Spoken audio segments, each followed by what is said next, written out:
سورہ فاتحہ تو سب کو یاد بھی ہے الحمدللہ، اور اس کا مطلب بھی زیادہ تر لوگوں کو پتہ ہوتا ہے۔ پھر بھی چونکہ ایک سلسلہ ہم نے شروع کیا ہے قرآن کریم کو سمجھنے کا، تو سورہ بقرہ کو شروع کرنے سے پہلے مناسب معلوم ہوتا ہے کہ ہم سورہ فاتحہ کو تھوڑا اور اچھی طرح سمجھ لیں۔ إنا جعلناه قرآنا عربيا لعلكم تعقلون۔ بسم اللہ الرحمن الرحیم۔ السلام علیکم ورحمۃ اللہ وبرکاتہ۔ میں محمد اسامہ سرسری۔ قرآن کریم کی سب سے پہلی سورت سورہ فاتحہ ہے۔ الحمدللہ گزشتہ ویڈیو میں ہم نے اس سورت کے تمام الفاظ کو ایک ایک کر کے سمجھ لیا کہ ان میں سے کون سے الفاظ ایسے ہیں جن کا ترجمہ ہی نہیں ہوتا، کون سے الفاظ ایسے ہیں جو اردو میں استعمال ہوتے ہیں، اور کون سے الفاظ ایسے ہیں جو عربی کے ہیں، عربی میں ہی استعمال ہوتے ہیں، اور یا تو کم استعمال ہوتے ہیں یا زیادہ استعمال ہوتے ہیں۔ اب سوچا کہ آپ کو اس سورت کا خلاصہ آپ کے سامنے پیش کر دوں۔ سورہ فاتحہ تو سب کو یاد بھی ہے الحمدللہ، اور اس کا مطلب بھی زیادہ تر لوگوں کو پتہ ہوتا ہے۔ پھر بھی چونکہ ایک سلسلہ ہم نے شروع کیا ہے قرآن کریم کو سمجھنے کا، تو سورہ بقرہ کو شروع کرنے سے پہلے مناسب معلوم ہوتا ہے کہ ہم سورہ فاتحہ کو تھوڑا اور اچھی طرح سمجھ لیں۔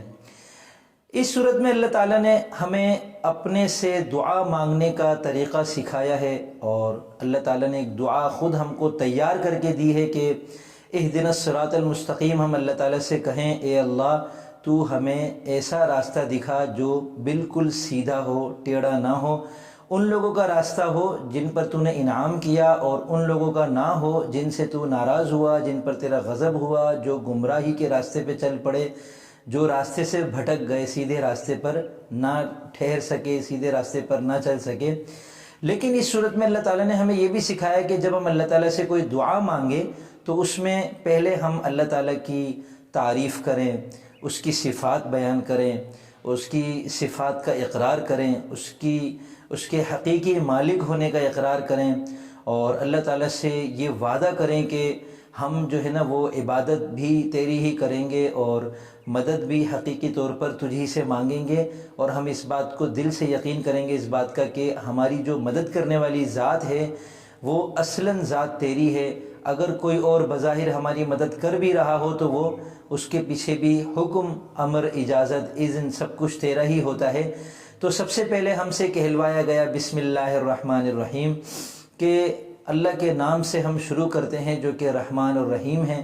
بسم اللہ الرحمن الرحیم یوں سمجھ لیجئے کہ اللہ تعالیٰ کا ایک وزٹنگ کارڈ جیسے ہمارا ہوتا ہے، تو یہ ایک مختصر لفظوں میں انتہائی جامع اللہ تعالیٰ کا ایک تعارف ہے، اور برکت حاصل کرنے کے لیے اس کے شروع میں ہم نے با لگا دی۔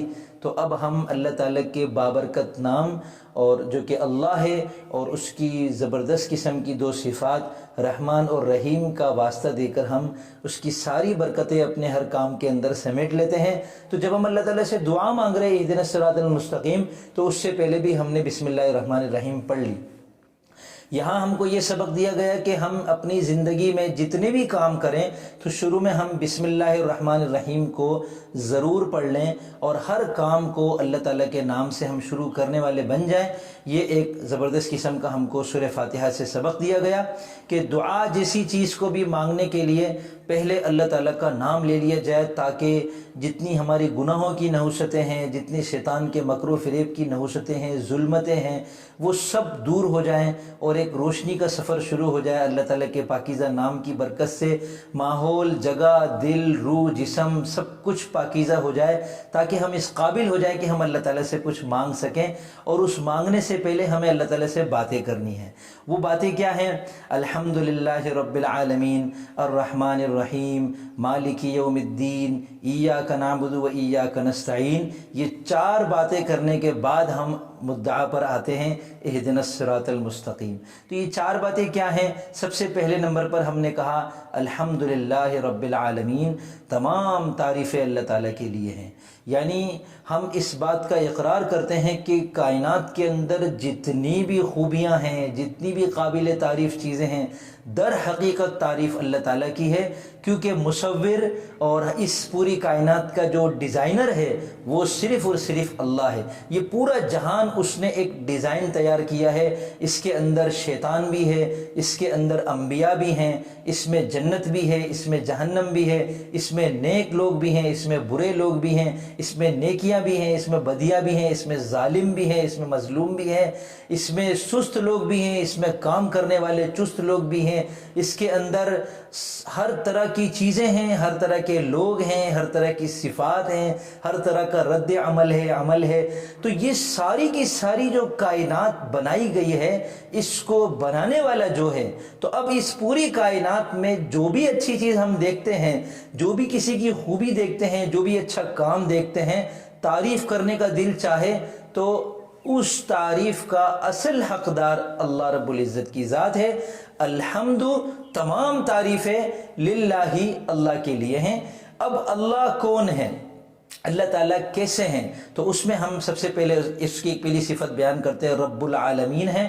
پوری کائنات، اس کائنات کے اندر صرف ایک عالم کہہ دیتے رب العالم تو بھی بات کافی ہو جاتی، لیکن اللہ رب العزت نے یہاں پر العالمین کا لفظ ہم سے استعمال کروایا ہے، کہلوایا ہے۔ عالمین کہتے ہیں کئی سارے جہانوں کو۔ تو اب اس ایک دنیا کے اندر، اس ایک کائنات کے اندر وہ کون سی کئی ساری کائناتیں ہیں، تو اس میں ہر چیز پوری ایک کائنات ہے، ہر انسان اپنی ذات میں ایک پوری کائنات ہے، اور اس میں آپ دیکھتے ہیں کہ ہر مخلوق کی ایک پوری کائنات ہے، چونٹیوں کی ایک پوری کائنات ہے، جانوروں کی پوری کائنات ہے، پھلوں کی پوری ایک کائنات ہے، زمین کے اندر دیکھے تو پوری کائنات، آسمان کے اوپر، زمین آسمان کے درمیان دیکھے تو پوری کائنات۔ تو یہاں کئی کائناتیں ہیں، ان تمام کائناتوں کا رب اللہ ہے۔ اب رب پر میں نے الحمدللہ مکمل ویڈیو بنائی تھی، ایک مرتبہ مختصراً بتا دیتا ہوں کہ کسی چیز کو بنانے سے لے کر اس کو پایہ تکمیل تک پہنچانے تک اس کی تمام ضروریات کو پورا کرنے والی ذات جو ہوتی ہے اس کو رب کہتے ہیں۔ تو پوری کائنات کے اندر کئی ساری کائناتیں ہیں، ہر کائنات کو بنانے والا بھی اللہ ہے، اس کو چلانے والا بھی اللہ ہے، اس کو پایہ تکمیل تک پہنچانے والا بھی اللہ ہے۔ اب وہ اللہ کیسا ہے؟ وہ رحمان ہے اور وہ رحیم ہے۔ اب یہاں بات آتی ہے کہ رحمان بھی رحم دل کو کہتے ہیں، یعنی جو رحم کرے، اور رحیم بھی رحیم کرنے والے کو کہتے ہیں، تو ان دونوں میں فرق کیا ہے؟ تو مفسرین نے اس میں مختلف توضیحات بیان کی ہے۔ ایک آپ کے سامنے عرض کر دیتا ہوں کہ رحمان کا مطلب ہے بے تحاشا رحم کرنے والا، خوب رحم کرنے والا، یعنی ایسا بادل جسے برستا ہے تو اس کے نیچے جو بھی آ جائے وہ بارش سے سیراب ہو جاتا ہے، بارش کا پانی اس کے اوپر آ جاتا ہے، وہ زمین کو بھی سیراب کر دیتا ہے، وہ دھوپ کی وہ پتھریلی زمین کو بھی سیراب کر دیتا ہے، وہ خراب لوگوں کو بھی اپنے پانی سے محروم نہیں کرتا، وہ اچھے لوگوں پر بھی برس جاتا ہے۔ تو ایسے ہی اللہ تعالیٰ کی جو رحمت کا سمندر ہے وہ ایسا ٹھاٹے مارتا ہوا ہے کہ اس سے کوئی بھی محروم نہیں رہتا۔ تو اب دنیا میں دیکھ لیں، اللہ تعالیٰ کی نافرمانی کرنے والے لوگ، کافر، فاسق، فاجر لوگ، ظالم لوگ، جابر لوگ، عزتیں لوٹنے والے، جانوں کو لوٹنے والے اور قتل و غارت گیری کرنے والے، فساد مچانے والے، سب کھا رہے ہیں، سب پی رہے ہیں، سب سو رہے ہیں، سب کا اندر کا نظام صحیح چل رہا ہے۔ اندر کے پورے نظام کو چلانے والی ذات اللہ تعالیٰ کی ہے۔ اللہ تعالیٰ ایک سیکنڈ میں ان سب کو ہلاک کر سکتا ہے، لیکن اس دنیا کے پورے نظام کو اللہ تعالیٰ چلا رہے ہیں، اور اللہ تعالیٰ کچھ کسی کو نہیں کہہ رہے بظاہر۔ تو یہ اللہ تعالیٰ کا وہ رحم ہے جو اللہ تعالیٰ نے اپنی صفت رحمان کے تحت ہم کو سمجھایا ہے۔ اور رحیم کہتے ہیں اس ذات کو کہ جو اپنے رحم جب کسی پر اتارے، کسی پر رحم کھائے، تو اس رحم کے اندر وہ یعنی کمال ہو جائے، یعنی اس پر کمال کا رحم کر دے، اس سے زیادہ کوئی رحم نہ کیا جا سکتا ہو۔ تو اللہ تعالیٰ کی وہ مہربانی کہ جس سے زیادہ کوئی مہربانی سوچ ہی نہیں جا سکتی، انسانی عقل اس کو سمجھنے سے قاصر ہے، وہ جنت ہے۔ اور جنت کے اندر جنتیوں پر جو اللہ تعالیٰ کا خاص رحم ہوگا، فضل ہوگا، کرم ہوگا، تو ایسی ذات کو رحیم کہتے ہیں۔ تو یہ رحمان اور رحیم کے اور بھی فرق بیان کیے جاتے ہیں۔ بہرحال اس کے بعد چوتھی صفت ہم نے اللہ تعالیٰ کی بیان کی، مالک یوم الدین، روز جزا کا، یعنی قیامت کا وہ مالک ہے۔ تو یہاں ہم اس بات کا اقرار کر رہے ہیں کہ دیکھیں قیامت جب آئے گی تو اس کا مالک اللہ تعالیٰ ہے، تو ہم اس بات کا اقرار کر رہے ہیں کہ مالک حقیقتاً اللہ تعالیٰ ہے۔ اب دنیا میں بھی اللہ تعالیٰ مالک ہے ہمارے، لیکن ہم نے چونکہ ابھی ہمارے اوپر ایک اثرات ہیں دنیا کے اور ہماری سوچ کے اندر اور وسوسے ہیں، اور ہم بظاہر یہ سمجھنے لگ جاتے ہیں کہ یہ تیرا ہے، یہ میرا ہے، تو اب یہاں ایک ایسی بات کا اقرار کروایا گیا ہے جس سے کسی کو انکار ہو ہی نہیں سکتا کہ قیامت کے دن سب کا مالک کون ہوگا؟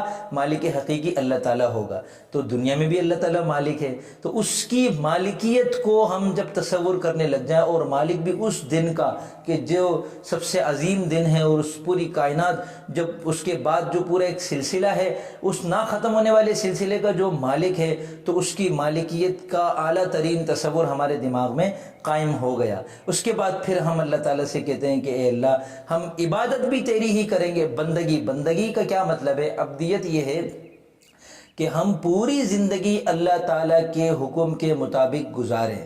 اب دیکھیں، ایاک نعبد میں ہم نے وعدہ کر لیا اللہ سے کہ اے اللہ، ہم زندگی بھر تیرے معبود، تیرے عبد بن کر، تجھے معبود بنا کر ہم گزاریں گے، یعنی تیری ہر بات مانیں گے، زندگی کے ہر مرحلے پر، ہر موقع پر ہم اے اللہ تیری بات مانیں گے۔ یہ ایاک نعبد کا مفہوم ہو گیا۔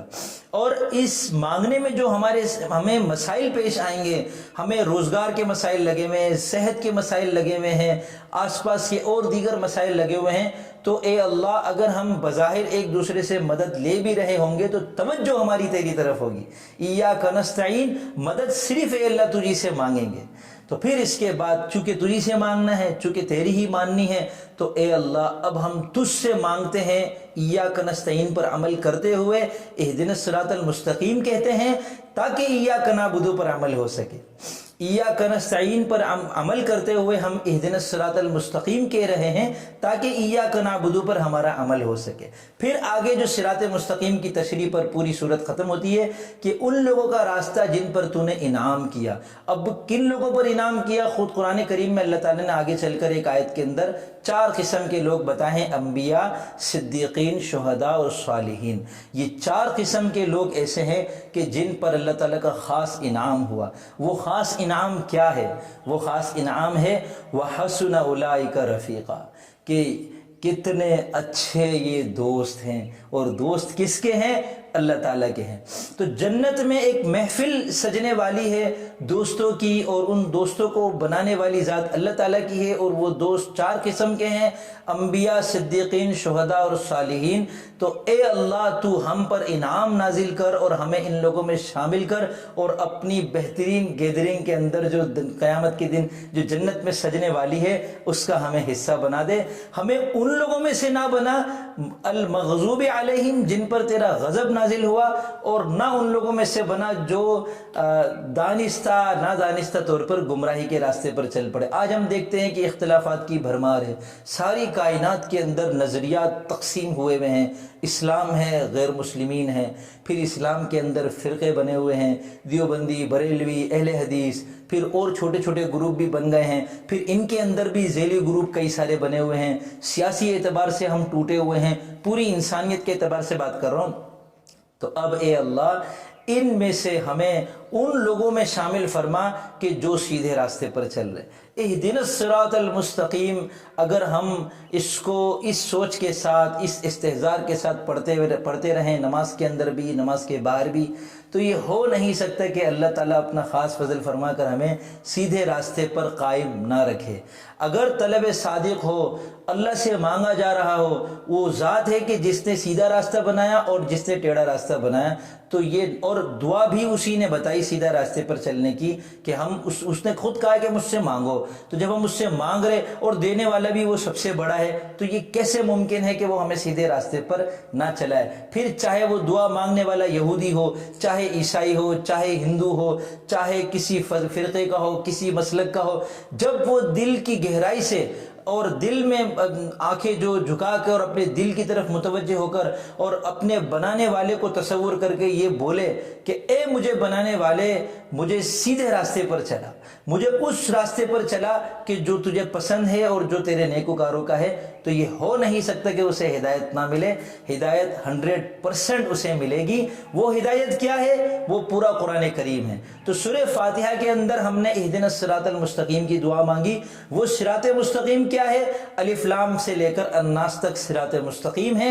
تو انشاءاللہ ہم اگلے سبق سے پھر سورہ بقرہ کو شروع کریں گے، اس کا خلاصہ سمجھیں گے پہلے، پھر اس سورہ بقرہ کو یہ سمجھیں گے کہ سورہ بقرہ کے اندر کون کون سے الفاظ ایسے ہیں کہ جن کا ترجمہ ہمیں پہلے سے معلوم ہے، کون کون سے ایسے جن کا ترجمہ ہم کو یاد کرنے کی ضرورت ہے۔ بالکل آسان انداز میں لے کے چلنا ہے، اسی لیے اس کورس کا نام میں نے رکھا ہے آسان قرآنی عربی کورس۔ لیکن اس کے اسباق تھوڑے بڑے بڑے ہوں گے، کوئی پرواہ نہیں۔ آپ کو روزانہ آدھے سے پونا گھنٹہ 1 گھنٹہ مجھے دینا ہے۔ اگر آپ یہ دینے کے لیے تیار ہیں تو انشاءاللہ روزانہ سونے سے پہلے آپ قرآن کریم کا، ہدایت کا، عربی کا ایک مخصوص قسم کا سفر ضرور طے کریں گے انشاءاللہ۔ اور اللہ تعالیٰ نے استقامت دی اور ہمارا یہ سلسلہ سورۃ الناس پر جا کر مکمل ہوا، تو یہ ہمارے لیے کتنی سعادت کی بات ہوگی۔ تو دعا بھی ضرور کیجئے کہ اللہ تعالیٰ استقامت عطا فرمائے، اور ہمت کیجئے، اس کام کے لیے وقت مقرر کیجئے۔ انشاءاللہ اب میں بلا ناغہ آپ کے سامنے قرآن کریم کی جو یہ تشریح ہے اس انداز سے کہ ہم عربی کو بھی سمجھنے لگ جائیں اور قرآن کریم سے ہم مانوس ہونے لگ جائیں۔ باقی تشریحات تو ہم علماء سے پوچھتے رہیں گے انشاءاللہ۔ تو یہ انشاءاللہ کوشش ہے کہ اس طریقے سے ہمارا یہ سفر پایہ تکمیل تک پہنچے۔ اب میں اجازت چاہوں گا، فی امان اللہ۔